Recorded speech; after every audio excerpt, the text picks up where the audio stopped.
All right, I'm not from Jersey. I don't know the area very well. When they closed off that beach for him, was that like a really big story, or was that just no big deal? It was a big deal because he closed all the beaches. He said you can't, and then he's over there sitting. It wasn't right what he did. That was a big slap in the face. All right, I wasn't sure if there was really a secluded private beach that he was on, and people was just making up a story because you know how the alt left is. Bro, I don't talk politics. I know. I don't talk politics, religion, or sauce and gravy, or football. Or football, right? That's awesome. Well, let's get back to sports. Let's talk a little baseball. Yesterday, Chicago Cubs pitcher John Lester, 7 earned runs in an inning and a third, blew out his back. Back, I believe. Let me double check on exactly what he did there. I've got the story right here. But I am pulling that up right now. Injuries, calling for a trainer before exiting with an 8-0 deficit. The initial diagnosis was tightness in his left lat muscle. These guys pull muscles. So it was a lat muscle, not his back. Okay, I thought somebody said his back. Maybe it was his lat. Yeah, they're saying that they're hopeful that Lester will miss 1, maybe 2 starts. So yeah, he's going to miss a couple of starts. They pull muscle I never heard of. They're right hibiscus. Yeah. Dr. Barry's heard of all those muscles. Oh, I know. We don't have him in the studio anymore. You would think with all these trainers and all this modern technology, they'd be healthy. Did you ever see the Yankees trainer, Donahue? He looks like he needs a trainer. Well, this is what I don't understand. Back in the 50s, 60s, and even the 70s, you don't hear of Tommy John surgery. Right. Guys going out with hang nails. Hey, this may be a little more serious than you think. I got a report here that says reportedly may be out with the season with the lat injury. Really? Yes. Wow. So he's on the 10-day DL, probably just as a let's see what happens after 10 days with that. That's what I'm thinking on that. Because this article was 15 hours ago. Yeah. That was less than a day. Yeah, let's see. Yeah, I think this came out yesterday, too. So yeah. I'm reading yesterday's news on Lackey. Or on Lester, I mean. Okay, so I'm liking that. Yeah, I mean, as a Cardinal fan, I mean, hey, Yeah. I mean, he has struggled 8-7 with a 3.99 ERA and 25 starts. And then he got shelled Thursday, and I don't think his lat had everything to do with it. This is what I love. The NL Central is such a weak division. I mean, there's no team really. I mean, the Brewers and the Pirates are still in it right now, which is sad. Here's another thing, too. Just think about this, Cub fans. You got him locked up in a 6-year deal for $155 million right now, too. Wow. He's like 34 years old? Yeah.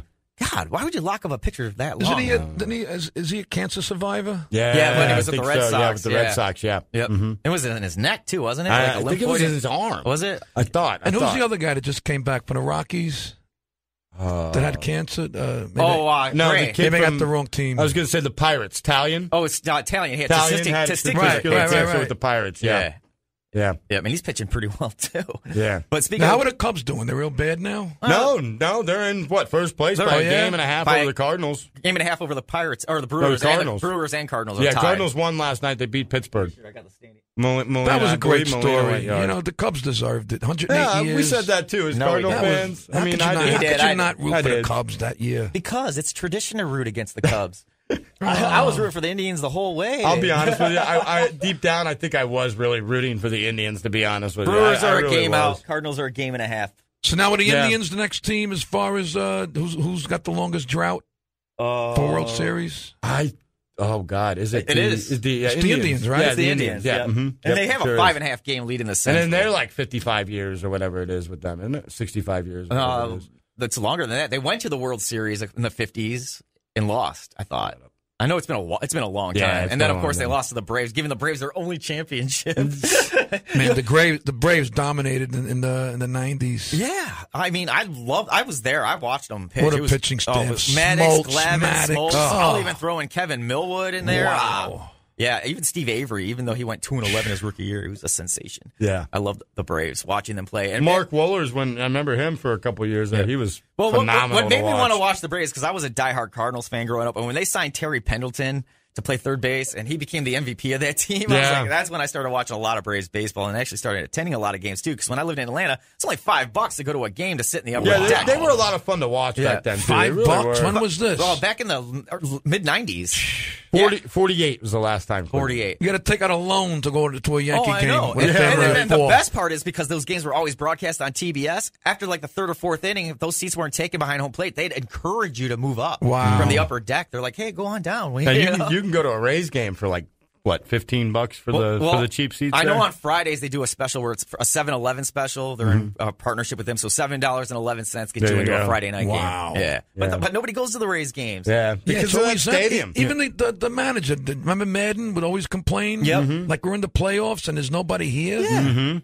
Yeah, that's why. I mean, that's why he left to Chicago too, pretty much. Yeah, the stadium's horrible. As much as they upgraded that, he had that. Madden had that clause in his contract, and it just they let him go, man. Yeah. And they gave him that option. The Andrew Friedman clause. He said, "You know what? I'm taking it, and I'm going to I'm going to Wrigley, and I'm going to win a World Series with the Cubs." And what's that stuff that bounces up every time the ball hits the turf in Tropicana Field? It's dust. Yeah, I was going to say probably dust. To save money, we got rid of the vacuum. Yeah. or we traded the vacuum. They need to just implode that stadium. In my opinion, that stadium is. And did you know? And this just came out too recently. They were rated. Time Magazine, I believe it was. I saw it. One of the worst places to eat food in Major League Baseball. They were rated the worst place. They had the most infractions. I was trying to give them a little bit more credit. They had the most violations, health food violations. Well, I don't mean to change the subject, and I never talk politics. This just came up on my phone. Steve Bannon ousted from the White House. That's a shock. Real big shocker there. Well, he outed himself. He went to talk to some progressive reporter and just started slamming everybody. So what a circus, man. It is, isn't it? I can't even talk about it. Let's take a quick break. We'll come back and wrap things up with Vic Dibitteo on 1070 NBC Sports. Hey, it's all right.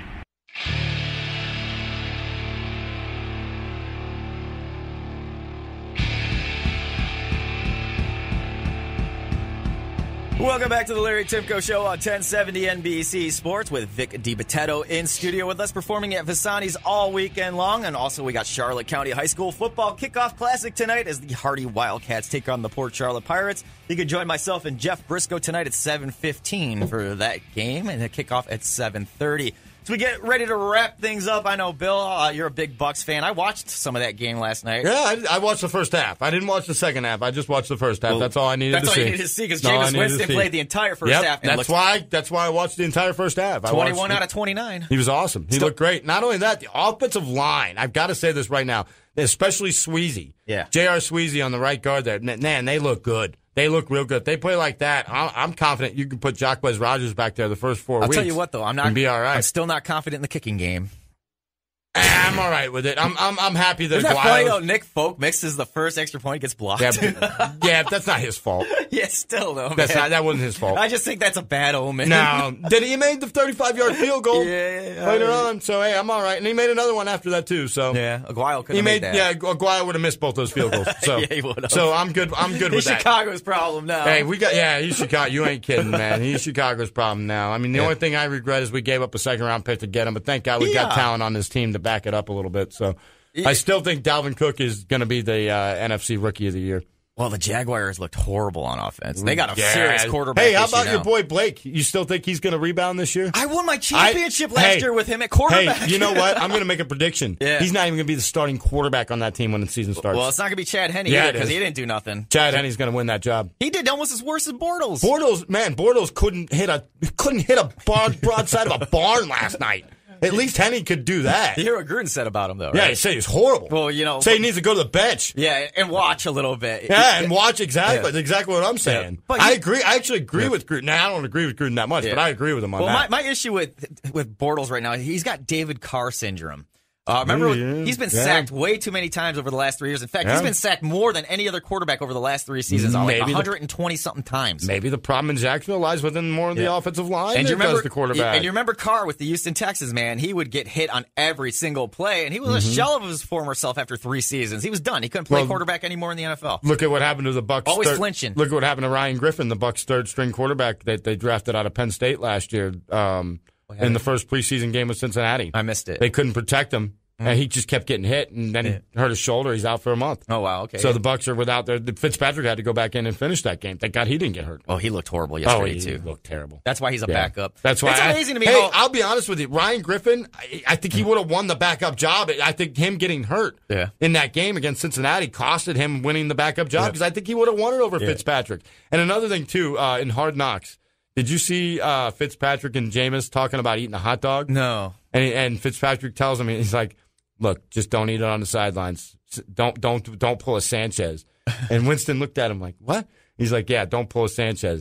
He's like, what are you talking about? He's like, yeah, Mark Sanchez ate one on the sideline. He's like, don't do that. He's like, don't. So they're calling eating a hot dog on the sideline is now Sanchez. Is that like a dirty Sanchez? God, I hope not. I hope not. I did see a clip of Guile getting cut, though. Yeah, that was great. It was funny. I saw the whole scene. He's got that weird facial expression where he's like biting his tongue. I think he was almost happy. You think so? I do. I think he almost wanted to cheer. Not to get up the top, you know who makes the worst faces in baseball? Pedroia for the Red Sox. I never noticed. Does he?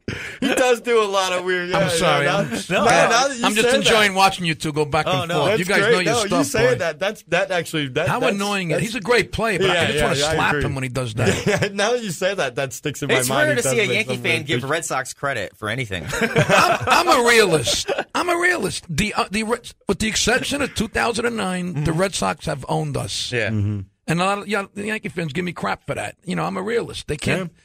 Hopefully it'll turn around this weekend. You know, we'll see what happens. I hope so, too. I'm rooting for him. I'm still hurting from 2004. That was the greatest comeback in baseball. Oh, yeah. Hey, we're hurting from 2004, too. They swept the Cardinals, right? They won a game. But that's my dream World Series. There is the Yankees and the Cardinals. My dad's team against my team. You know what I mean? Like, oh, my God, are you kidding me? The two great teams in my lifetime playing each other? I got to be honest with you. That whole year was a fog because that was Hurricane Charlie year. Yeah, we got killed by a hurricane. But we got hit by 2004 was Category kind of a 4 hurricane. Wow. Mold over this the last hurricane that hit Florida?